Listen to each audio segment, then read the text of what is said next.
هلبت ام بیژن سنور ناحیه دیرلوک دم جناب سروک وزیران هفتنه سردان قاز آمده کرد بو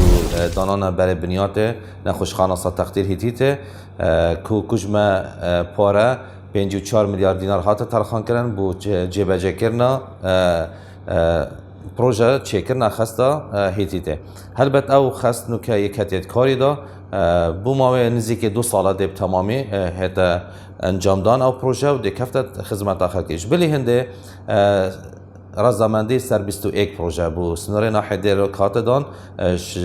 شلای جناب سروک وزیران کنو که هر 21 پروژه یتکتی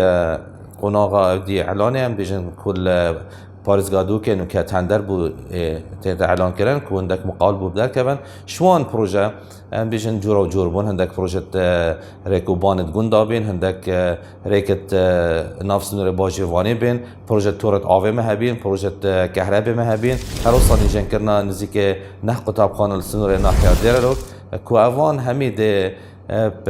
ام بیژن کو کجموان گشتی وان 21 پروژه نزدیک 4 میلیارد و 105 میلیون دینار هات ترخان کردن بو جبهه کردن وان پروژه هم باورن کو نزدیک ترین دم کو بهاره همید کبنا قناق جبهه کردن و حتی هاوین یان پایزا بیت اف پروژه خردینه انجام داد